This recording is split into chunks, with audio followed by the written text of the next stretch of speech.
दोस्तों, क्या आप जानते हैं कि 6 बजे के बाद शरीर का अंतिम संस्कार क्यों नहीं किया जाता? और क्या आपको पता है कि मृत्यु के बाद क्या होता है और 24 घंटे के बाद आत्मा वापस अपने घर में क्यों आती है?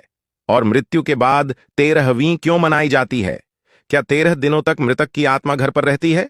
अतः पूरी जानकारी के लिए इस वीडियो को अंत तक ध्यान से अवश्य देखें। नंबर 1, मौत से कुछ घंटे पहले इंसान के पैरों के नीचे से सोल चक्र डिस्कनेक्ट हो जाते हैं। मतलब इंसान का धरती से कनेक्शन टूट जाता है और पैर ठंडे पड़ जाते हैं। नंबर 2, मरने के तुरंत बाद इंसान को अपना संपूर्ण जीवन जन्म से लेकर मृत्यु तक फ्लैशबैक की तरह तेजी से दिखाई देता है। विज्ञान की माने तो यह सपना लगभग 7 मिनट का होता है। उसके बाद ब्रेन शट डाउन हो जाता है और अंत में इंसान अपनी सुनने की शक्ति को पूर्ण रूप से खो देता है, जिसके बाद ऐश कॉल टूट जाता है, जो कि एक तरह से शरीर और आत्मा का कनेक्शन है। इसके टूटने से आत्मा शरीर से मुक्त हो जाती है। नंबर 3, लंबे समय से शरीर में रहने के कारण आत्मा बॉडी को छोड़ने से मना करती है। वह फिर से शरीर में प्रवेश करने की काफी कोशिश करती है, लेकिन वह हर बार असफल रहती है। जैसे हमारे लिए किसी की मृत्यु को स्वीकार करना काफी मुश्किल होता है, वैसे ही आत्मा भी शरीर की मृत्यु को मानने से इनकार करती है। नंबर 4, शरीर छोड़ने के बाद आत्मा बॉडी के 15 फीट ऊपर हवा में तैर रही होती है। वह अपने परिजनों को रोता हुआ देखती है। उसके द्वारा बोले गए शब्द किसी शोर की तरह सिर्फ उसी को सुनाई देते हैं। नंबर 5, हिंदू ग्रंथों के अनुसार रात के समय अंतिम संस्कार नहीं किया जाता। मृत शरीर को सूर्यदेव की पहली किरण के बाद ही जलाया जाता है।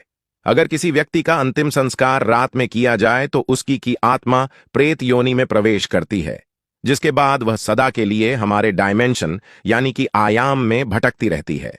नंबर 6, मृत्यु के बाद शव को एक पल के लिए भी अकेला नहीं छोड़ा जाता। अगर शव को रात भर घर में रखा जाए तो सभी परिजन रात भर शव के पास जागते हैं। एक बार एक गांव में एक शव को कुछ पलों के लिए अकेला छोड़ दिया गया, जिसके बाद बाहरी प्रेतों ने उसके ऊपर कब्जा कर लिया और उस मृत शरीर ने पूरा गांव जला दिया। गांव में हनुमान जी का एक मंदिर था। मृत शरीर जैसे ही हनुमान जी के मंदिर के सामने से गुजरा तो उन आत्माओं ने हनुमान जी की मूर्ति देखी और फिर डर कर उस शरीर को छोड़ दिया। तब से लेकर आज तक कोई भी डेड बॉडी को अकेले छोड़ने की गलती नहीं करता। नंबर 7, अंतिम समय में 2 यमदूत आते हैं और वो मरने वाले के साथ ठीक ऐसा व्यवहार करते हैं जैसा उसने संपूर्ण जीवन में अन्य लोगों से किया था। अगर मरने वाला अच्छा आदमी है तो वो आराम से प्राण त्याग देता है, परंतु अगर वह पापी है तो यमदूत उसे तड़पा तड़पा के मारते हैं। नंबर 8, मरने के बाद आत्मा को एक प्रकाशित गुफा से होते हुए यमदूत यमलोक लेकर जाते हैं। रास्ते में वैतरणी नदी पार करते हुए आत्मा को जाना होता है। यह नदी आग से लथपथ होती है। जिसने अच्छे कर्म किए होते हैं वो आराम से इस नदी को पार कर लेता है, लेकिन अगर कोई पापी व्यक्ति है तो उसे काफी पीड़ा भोगनी पड़ती है। नंबर 9, उसके बाद उस आत्मा को यमराज के सामने खड़ा कर दिया जाता है। फिर चित्रगुप्त जी उस व्यक्ति के पाप और पुण्य का लेखा जोखा यमराज के सामने रखते हैं। उसके कर्मों के आधार पर उसे स्वर्ग या नरक भेजा जाता है। गरुड़ पुराण के अनुसार 30 प्रकार के नरक हैं।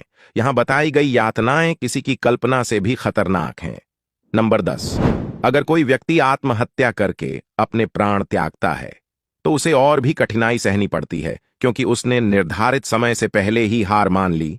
ये शरीर हमारा नहीं है, ये किराए का मकान है जो कुछ समय के लिए हमें मिला है। यह मिट्टी का है और एक दिन मिट्टी में ही मिल जाएगा।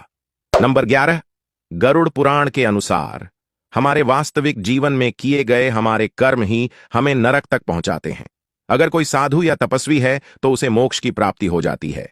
नंबर 12, सबसे बड़ा सवाल कि ये सब बातें हमें कैसे पता हैं? गरुड़ देव, जिनका बल अतुलनीय है, वे अकेले ही एक साथ 700 इंद्र को पराजित कर सकते हैं। गरुड़ देव स्वर्ग से अमृत कलश लेकर उड़ गए थे, लेकिन उन्होंने अमृत पान नहीं किया। उन्हें बिना अमृत के ही अमृता प्राप्त हुई। ये वरदान उनको स्वयं श्री हरि नारायण ने प्रसन्न होकर दिया था। गरुड़ देवता तो अमर हैं, उन्हें नहीं पता कि मृत्यु के बाद क्या होता है। इसलिए जिज्ञासा वश उन्होंने श्री हरि नारायण से यह प्रश्न पूछा और श्री हरि नारायण ने जो कुछ गरुड़ जी को बताया, इसी विज्ञान को हम गरुड़ पुराण के नाम से जानते हैं। भगवद गीता में श्री कृष्ण ने कहा था कि आत्मा ना तो पैदा होती हैं और ना वो मरती है, वो तो सिर्फ वस्त्र की तरह एक शरीर से दूसरे शरीर में प्रवेश करती है। मृत्यु तो केवल शरीर की होती है, आत्मा की नहीं। यह जीवन मृत्यु का चक्र यूं ही चलता रहता है। इसीलिए मरने से पहले कभी मत मरो। अगर जानकारी अच्छी लगी हो तो कमेंट बॉक्स में जय श्री हरि विष्णु अवश्य लिखें। धन्यवाद।